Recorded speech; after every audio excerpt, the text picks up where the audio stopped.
Сколько лет изучаю кулинарию, столько лет не перестаю удивляться китайской кухне. Зайдешь, бывает, в китайский ресторан. Повар работает один, но максимум 2 человека. А бригада официанток не справляется с тем, чтобы вовремя разнести готовые блюда по столам. Полный зал народа. И все едят какие-то диковинные, одно другого краше блюда. А если кто-то считает, что самое главное в китайской кухне – это специи, приправы и необычные продукты, то поверьте, это не так. Китайцы, бывает, возьмут обычную куриную грудку, можно взять грудку индейки, и приготовят из нее такое, что просто удивляешься, как самые обыкновенные продукты приняли такой вкус. Главный секрет китайской кухни вовсе не в специях, вовсе не в приправах, а в управлении огнем, в необычном способе термообработки продуктов, когда они становятся готовыми буквально за 2-3 минуты.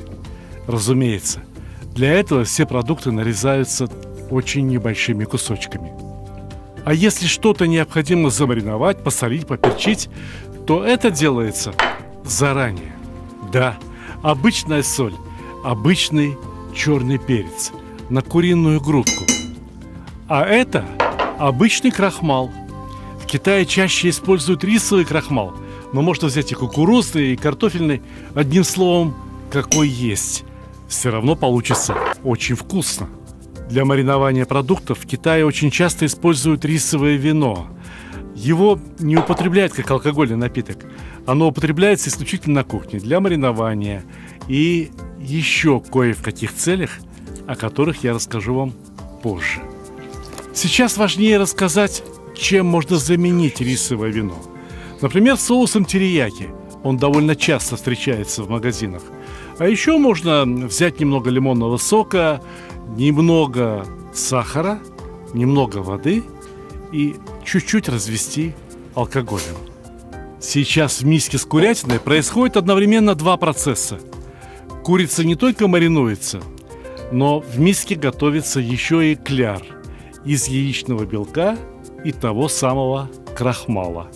Европейские повара развели бы тесто для кляра отдельно, но китайские повара действуют на удивление рационально.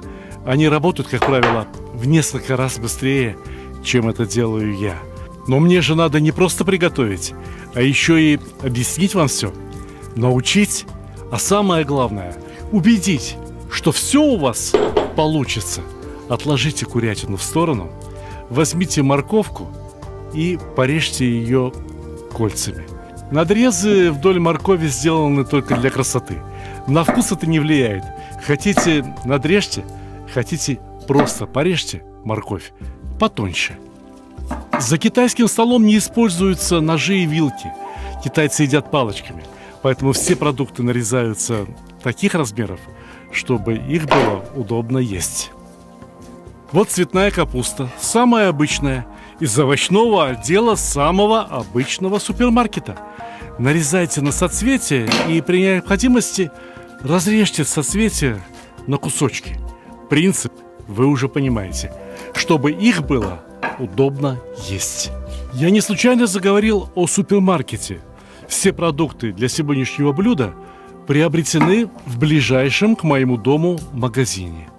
На полочках, где расположен, к примеру, соевый соус, найдется еще и устричный соус. И найдите продавцов, спросите, где стоит кунжутное масло. Оно тоже понадобится. А пока что все очень просто. Наливаем в вок, это вогнутая сковорода, довольно много растительного масла для фритюра. Огонь в горелке необходимо установить довольно сильный. Если будете готовить на обычной газовой плите, то используйте самую мощную горелку, а маслу дайте хорошо нагреться до дымка. Только вот так курятину в вок не отпускайте. Это моя ошибка. Посмотрите, что происходит. Курятина опустилась на дно. Кляр немедленно прилип ко дну. Съесть-то это все равно можно будет, но выглядит не очень красиво. Китайцы опускают продукты в вок по одному кусочку, быстро-быстро, и не дают продуктам опуститься на самое дно. Заставляют их плавать в масле. Потому-то так много масла и наливают. Масло можно использовать несколько раз, ничего страшного. Главное, чтобы в нем не оставались кусочки обугленного кляра. Но для вас еще важнее научиться на моих ошибках. Посмотрите, как можно поступить. Курятину вместе с кляром перекладываем в большую проволочную шумовку и опускаем масло вот так, потряхивая его, дожидаясь, пока кляр, а точнее яичный белок, схватится на поверхности курятины. Вот теперь кусочки можно разъединить, все жарится очень правильно и получается очень красиво. В огромном количестве раскаленного масла кусочки куриной грудки, нарезанные толщиной не более полусантиметра, обжариваются буквально за минуту, максимум за 2. Посмотрите, цвет продукта ясно говорит о его готовности. А теперь в вок наливаем воду. Можно было бы, в принципе, налить эту воду и в обычную кастрюлю и поставить ее на соседнюю конфорку. Вода понадобится для того, чтобы отварить морковь и цветную капусту. Поэтому воду посолим. Я варю овощи именно в воке, потому что так делают китайцы. А вы поступите так, как вам удобнее. Самое главное, не переваривайте овощи. Они должны сохранить свою форму. Кроме того, после отваривания им предстоит еще один этап термической обработки. Не беспокойтесь об их готовности либо неготовности. Это же овощи.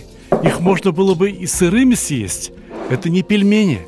Поэтому вы почувствовали, что они слегка изменили консистенцию. Вынимайте. А теперь в вок налить совсем немного вкусного, хорошего масла. На этот раз не нагревайте масло слишком сильно, потому что первыми в него отправятся имбирь и чеснок. Чеснок пригорает в масле очень легко. Когда надо будет прибавить огня, я скажу вам. А пока обратите внимание, что чеснок мелко порубленный. Ни в коем случае не через чеснокодавилку. Обжариваем аккуратно до появления приятного запаха. А вот теперь прибавляем огонь и опускаем овощи. Следом белая часть зеленого лука. Обратите внимание, что смесь водяного и масляного пара охотно вспыхивает. Именно в этот момент в воке образуется особый аромат, который китайские повара называют кто фе, кто хей. Для усиления этого аромата в вок добавляют китайское рисовое поварское вино. Алкоголь немедленно испаряется, поворачиваем в вок и даем вспыхнуть парам спирта. Европейские повара называют этот процесс фламбирования. Используют то коньяк, то херес. Вы можете использовать то, что вам нравится по вкусу. Когда готовим в воке, шумовка используется только для того, чтобы поправить продукты. Но перемешиваются они за счет встряхивания. А сейчас самое время вернуть в вок обжаренную курятину. Примерно от одной грудки. Вок ни в коем случае нельзя перегружать. Зато после рисового вина в вок непременно надо добавить ложку-другую сахара. Не беспокойтесь, не будет слишком сладко, потому что после сахара в вок отправляется острый перец, а следом за ним красный болгарский перец. Теперь устричный соус, если у вас нет такого, да замените его кетчупом. Китайцы на вашем месте поступили бы точно так же. Им некогда морочить голову, дай мне то, дай мне это. Им надо готовить. Готовить для тех, кто ждет вкусную еду.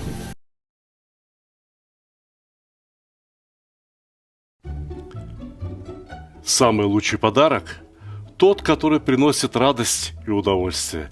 Особенно если речь идет о мужских удовольствиях.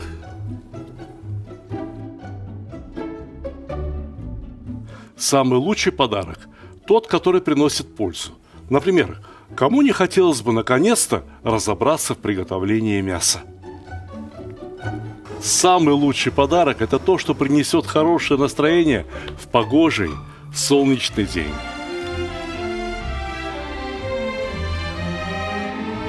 Самый лучший подарок – тот, что способен научить чему-то полезному и вкусному. Ведь казан на кухне, как рояль в оркестре. Самый лучший подарок – это расширение кругозора. А вы думали, что плов – это блюдо с единственно верным рецептом? А не пора ли покорить все вершины великого блюда? Самый лучший подарок – тот, что может сделать человека счастливым. Ничто не укрепляет семью так, как вкусное и доброе застолье.